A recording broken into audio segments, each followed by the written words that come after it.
This is Dr. Bhupesh from Dr. BKM Institutes. I'm putting everybody on mute just to make sure the recording was fine. Then I'm going to take the question afterwards as usual. And that is what I always say. Please try to listen to the recording 3 times at least. Or if in the least, if you're really tired, then listen to it 2 times and 1 time before you sleep, because that is where the subconscious mind comes in. And what should I tell you about this letter? Again, the first thing that I always say is to whom we are writing the letter. So, using the information, write a refer letter to doctor.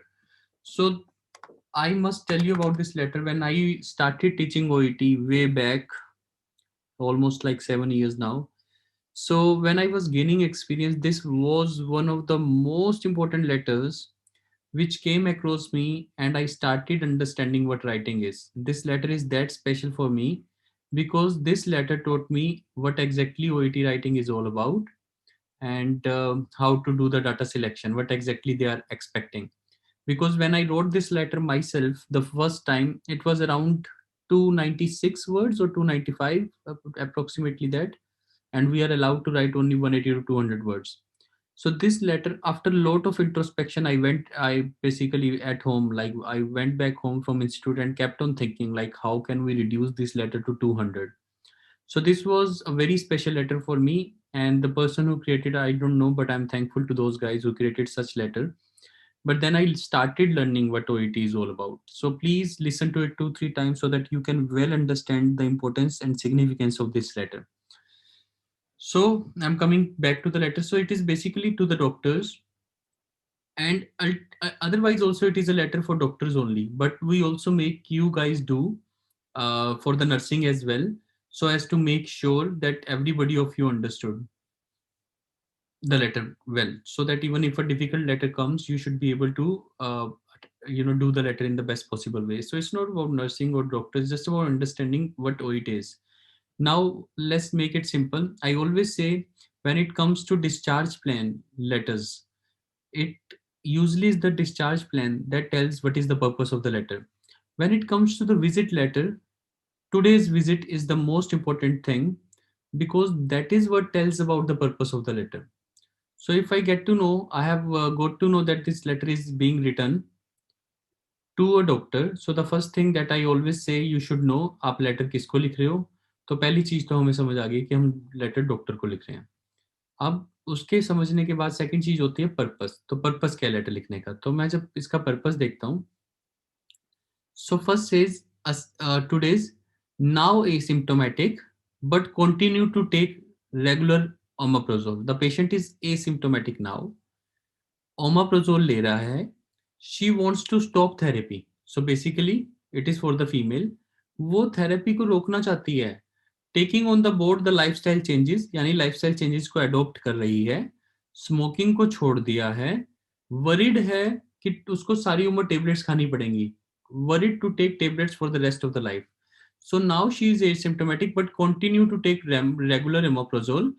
However, she is worried to take the tablets for the rest of the life. So she is being referred to you for assessment of fundoplication. ताकि आप उसका operation कर दो, fundoplication कर दो, ताकि उसको ओमाप्रोजोल ना लेनी पड़े regularly. So this is the main theme of letter. यहीं से आपको समझ आएगा जो मैं डाटा सिलेक्शन कहता हूँ, उस डाटा सिलेक्शन को कैसे करते हैं. सो बेसिकली डॉक्टर को लिखना है, मेजरली इसलिए लिखना है कि ओमाप्रोजोल खा रही है और ओमाप्रोजोल छुड़वानी है. That is the only purpose. Now when I go to the letter, I get to know about different things. और एक जो मेन मेन पॉइंट्स दे रखे हैं, सी स्मोकिंग, लाइफस्टाइल चेंजेस कर रही है, तो मुझे एक उसका लाइफस्टाइल देखना है और एक देखना है स्मोकिंग का क्या था. So patient name is Miss Clooney, 1955, bank manager, heavy smoker. So this is data I will include. This is the data that I would love to include because it has been given heavy smoker. Bank manager also I can write because that must be regarding her lifestyle. Drinks alcohol occasionally. Occasionally is not too bad. Past medical history में भी mild hypertension रहा है. She is not taking medication regularly. Moderately overweight भी है. तो जब हमारे पास पहली बार आई 18 अगस्त में, और आज डेट क्या है, let's find the today's date as well, ताकि हम देखें पेशेंट कब से हमारे आसपास घूम रहा है. आज है 23 जनवरी 2010. तो पिछले साल अगस्त से अब जनवरी आ गया है. तो लगभग इस पेशेंट को हमारे पास 9 10 11 12 और 1, लगभग 5 मंथ्स हो गए हैं हमारे पास आते हुए।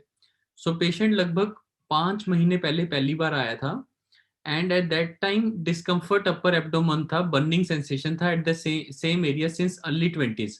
तो अभी उसकी एज क्या है, क्योंकि 55 और 2010 चल रहा है, आज की डेट 2010 की है, जनवरी की। तो मतलब 10 साल ये और 45 ये, यानी कि 55 ईयर्स से इसको 55 ईयर्स की वो है, और जब से वो 20s में है तब से उसको ये बर्निंग सेंसेशन चल रही है, और उसको स्वेलोइंग में दिक्कत आता है, यानी कि लगभग उसको इस पेन से जाते हुए 35 ईयर्स हो गए हैं। तो no vomiting, no this and this, pulse rate normal है, ब्लड प्रेशर नॉर्मल है, कोई सर्वाइकल लिम्फ नोड नहीं है, सब कुछ नॉर्मल है। सो हमने कहा भाई तेरे को सिर्फ डिस्फेजिया की प्रॉब्लम है, which can be due to either hiatus hernia और organic lesions in the oesophagus. ये बात मैंने आपको समझाई हुई है कि जब भी सस्पेक्टेड वाला आता है या असेसमेंट आता है तो आपको ऐसे लिखना होता है आइदर और या तो हाइटस हर्नी है या फिर ईसोफेगस में ऑर्गेनिक लीशंस है, इन दोनों में से एक चीज है आपको। तो हमने पेशेंट को ये बता दिया। Explain the possible diagnosis, advise to stop smoking and to adjust her lifestyle, to consider further investigation for definitive diagnosis, review in 2 weeks। तो पहली बार जब आई हमने कहा भाई तेरे को डिस्फेजिया है और ये इन दोनों के कारण से हो सकता है, तो हमने कहा है स्मोकिंग छोड़ दे, अपनी लाइफस्टाइल को एडजस्ट करो, वेट को डिक्रीज करो, ये सब चीजें करो, और डेफिनेटिव डायग्नोसिस के लिए 2 वीक्स के बाद आओ। लेकिन पेशेंट क्या करता है, वो 2 वीक्स के बाद आता ही नहीं। पेशेंट आता है सीधा 2 वीक्स के बाद, सीधा आता है मिस रिव्यू अपॉइंटमेंट करके, सिम्टम्स वर्स होने के बाद आता है। अब स्वेलोइंग हो ही नहीं रही, रीगर्जिटेशन हो रही है अनडाइजेस्टेड फूड की, लेकिन स्वेलोइंग में कोई दिक्कत नहीं है। Antacid taken by self not effective. तो अब तो एंटासिड भी काम नहीं कर रहे हैं, पहले एंटासिड काम किया करते होंगे, अब वो भी काम नहीं कर रहे हैं। Objectively examination normal and rectal normal, no peripheral oedema. तो ऑब्जेक्टिव किया तो ओडिमा भी नहीं मिला हमें, सब कुछ ठीक लगा। फिर हमने क्या, असेसमेंट तो यही बनती है कि दोनों में से एक चीज है, या तो मास है इसोफेगस में या फिर हाइटस हर्निया है, दोनों में से एक ही है अब तो प्रोबेबिलिटी। तो यानी ये दोनों विजिट ऑलमोस्ट सेम है। तो हमने क्या कहा कि तुम ऐसा करो कि CXR, ECG, एंडोस्कोपी और बायोप्सी करवाओ, ताकि हमें पता लगे कि अगर कोई एबनॉर्मेलिटी होती है, इफ एबनॉर्मेलिटी फाउंड, तो सर्जन के पास जाएंगे। तो जब वो 23-20 तारीख को करवाया, उसके 5 दिन के बाद सब्जेक्टिवली सिम्टम्स में कोई फर्क नहीं पड़ा, रात को कफ आने लगी और रात को सोती नहीं है, प्रोडक्टिव क्लियर स्पुटम आता है, नॉट बाइल, ब्लड स्टेन कुछ नहीं है, शॉर्टनेस ऑफ ब्रेथ है थोड़ी सी, और एंकल स्वेलिंग है। एग्जामिनेशन किया तो स्टिल नॉर्मल है, नो साइंस ऑफ मैनिग्लेंसी। तो हमने CXR करवाया तो वहां पे भी निमोनिया भी नहीं है, एक्सरे में भी नहीं आया कुछ, चेस्ट एक्सरे में भी कुछ नहीं आया। फिर ECG करवाई तो वो भी नॉर्मल है, लेकिन जो एंडोस्कोपी करवाई है उससे हमें पता लगा कि इसको ईसोफेजाइटिस है, and stricture at 36 centimetre, incisor tooth showing small hiatus hernia. तो ये दिखा रहा है एंडोस्कोपी, और बायोप्सी जो है वो कंसिस्टेंट विद ईसोफेजाइटिस है, मतलब ईसोफेजाइटिस मेन रीजन है। और जो बायोप्सी भी दिखा, एंडोस्कोपी में भी पता लगा ईसोफेजाइटिस है, और इसको कंफर्म किया बायोप्सी ने। सो असेसमेंट जब की तो हमें पता लगा कि ये बैरेट सीजोफेगस है। तो लगभग आज 23 तारीख है, यानी कि जनवरी है, तो पिछले 2 महीने पहले हमने इसको बता दिया था कि तेरे को बैरेट सीजोफेगस है, और लाइफस्टाइल चेंजेस करने पड़ेंगे तेरे को, स्मोकिंग, ड्रिंकिंग, अल्कोहल, स्ट्रेस वगैरह से दूर रहना पड़ेगा, गेविस्कोन खानी है, ओमेप्रोजोल खानी है, और एंडोस्कोपी करवानी है हर 6 से 8 हफ्ते में, उसके बाद लगभग 2 महीने के बाद। तो उसने एग्जैक्टली वैसे 2 महीने के बाद ही ये पता लगा है हमें कि कंडीशन इंप्रूव हो गई है। तो उसको कहा था 6 से 8 हफ्ते लगेंगे to undergo operation if malignancy is detected. So we went through all these things. Now let us see the letter. अब आप प्लीज समझना, अब मेन ट्रिक आएगा लेटर का। मैं तभी आपको कहता हूँ, जब भी आपको ऐसा बड़ा लेटर आए और विजिट्स वाला है, ये वाली विजिट में से कुछ भी कम नहीं कर सकते। स्टूडेंट्स क्या करते हैं पहली शुरू में, क्योंकि आप एग्जाम लिखना शुरू करते हो, जिनको अच्छे से, कैसे कहूँ, मतलब ऐसे नहीं कहना चाहिए अच्छे से कोचिंग ना मिली हो, but when you have not studied from doctor BKM institute, this problem happens कि आप लेटर को पीछे से नहीं शुरू करते, आप लेटर को आगे से शुरू करते हो। तो हमें लेटर को पीछे से शुरू करना है, ताकि हमारे मन में रहे हम डॉक्टर को लिख रहे हैं, GI सर्जन को, और हमें पर्पस पता हो। अब हम उस पर्पस और डॉक्टर की इमेज को फ्रंट पेज पे दोबारा लेके जाते हैं, जैसे मैं हमेशा करता हूँ, और प्लीज 3 बार सुनना इस वीडियो को, ये लेटर बहुत इंपॉर्टेंट है। तो when we go on to the first page, we actually get to know about small things. ये सब लिखना है, बैंक मैनेजर, हैवी स्मोकर, ये लिखेंगे हम। मेडिकल माइल्ड हाइपरटेंशन रहती है, मॉडरेटली ओवरवेट है। लेकिन जब हमने इसको बताया, ये सारी कहानी समझाई, तो जब ये 5 महीने पहले आया तो भी ये चीजें थी, और जब उसके बाद 5 महीने पहले आज की डेट से, और ये आज की डेट से 2 महीना पहले, तो दोनों की प्रॉब्लम्स ने ये वाली बात, अगर अब मैं जीआई सर्जन को इमेजिन करूं अपने सामने और उसको कहूं सर ये पेशेंट ना पहले ये था वो था, फिर हमें तीसरी विजिट में जाके पता लगा उसको बैरेट सीजोफेगस है, तो डॉक्टर कहेगा चलो अच्छा, मतलब तुम्हें अब बैरेट सीजोफेगस पता है, तुम इसलिए मेरे पास भेज रहे हो। आप कहोगे नहीं नहीं नहीं नहीं सर, मैं इसलिए नहीं भेज रहा, मैं तो इसलिए भेज रहा हूँ कि बैरेट सीजोफेगस का भी ट्रीटमेंट हमने दे दिया है और ये ठीक भी हो गई है, पर अब ये कह रही है ओमेप्रोजोल निकालनी, तो हम देखना चाहते हैं, असेसमेंट करवाना चाहते हैं कि इसके लिए फंडुप्लीकेशन ठीक रहेगा, इसलिए भेज रहे हैं। तो डॉक्टर कहेगा यार ये सारा डाटा फिर मेरे को मत बता कि उसने रिव्यू मिस किया, ये मिस किया, वो मिस किया। तो मुझे बस इतनी छोटी सी बात ईमेल में बता कि I am writing this letter regarding this patient who was assessed with Barrett's esophagus in her third visit, that is on 25th of November. अपनी थर्ड विजिट पे, on her third visit, she was assessed with Barrett's esophagus, and she was advised to make few changes and prescribed few medications. After making changes and taking the medications, she is now asymptomatic, but she needs to continue taking her regular omeprazole, full stop. Now she is worried to take these tablets for the rest of life, so she is being referred to you for assessment of fundoplication. So basically मैं doctor को सिर्फ main बात ये बता रहा हूँ, I am writing this letter regarding this lady who who was assessed with Barrett's esophagus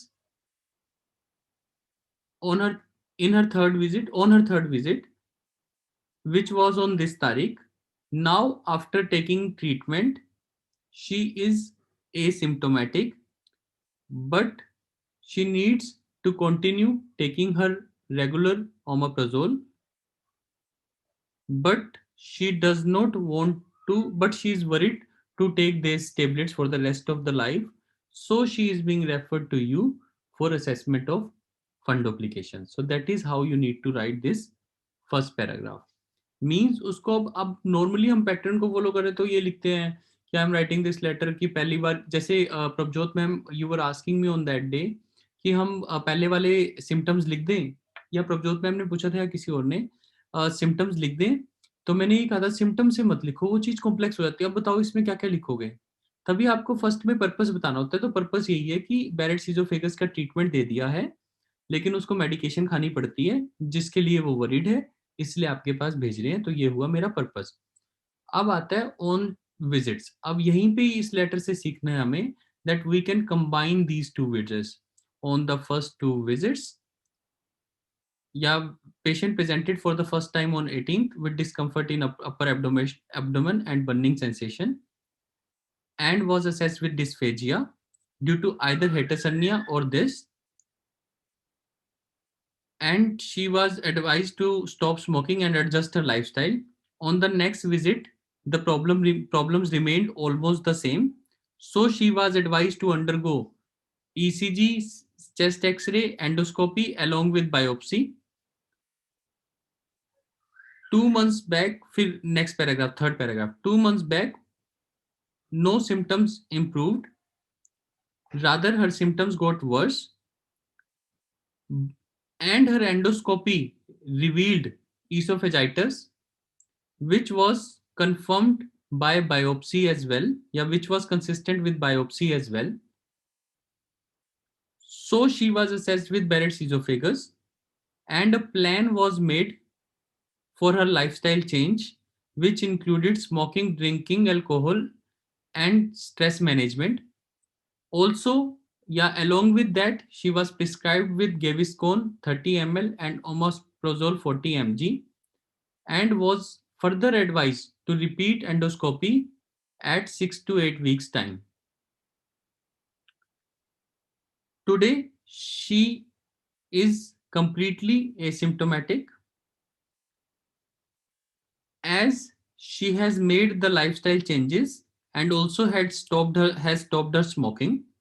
However, she needs to continue her omeprazole regularly, which she is not willing to, or which she is not willing to, जिसके लिए वो willing नहीं है. So she is being referred to you for the assessment of operation, and your expertise in this case is highly required. मतलब doctor को बार बार ये मत बताओ, इस कहानी को बड़ा करते ही आप फंस जाओगे और वो वर्ड बिल्कुल लिमिट के बाहर चले जाएंगे. फिर जब आप यहाँ पे पहुंचोगे, जो मेन कहानी है, यहाँ पे आप डाटा को कम करने की कोशिश करोगे. और जबकि डाटा सबसे इंपॉर्टेंट यही है कि बैरेट सीजोफेगस को हमने असेस किया, तो यहाँ पे अब इस कॉलम को हम बिल्कुल भी कम नहीं कर सकते.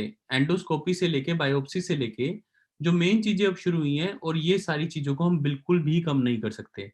तो विजिट्स लेटर में ये हमेशा ध्यान रखो कि लास्ट की विजिट, और अगर लास्ट की विजिट में ठीक हुआ है तो उससे पहले वाली विजिट सबसे मेन विजिट रहेगी. Whereas in other letters it would be common letters, first visit भी important होगी, second भी होगी. पर when you are writing to the doctors, always make sure कि आप वही चीज लिख रहे हो जो लास्ट में important है. तो in this case important is to discontinue his medications. आप ऐसे भी सकते हो, now she wants to discontinue the medications as she is not willing to take the tablets for the rest of the life. So she is being sent to you for the assessment of fundoplication. So that is how you will write the complete letter. I hope each and every one of you has understood, not the complete letter क्योंकि वो तो 3 बार सुन के ही समझ आएगा, but at least you would have understood कि last visit वाली चीज सबसे important होती है, उसको elaborate करना पड़ता है. उससे पहले वाली visits में आप कुछ ना कुछ miss कर सकते हो, और उसको ज़्यादा नहीं लिखना क्योंकि उसी से चीज़ें कॉम्प्लेक्स होती हैं.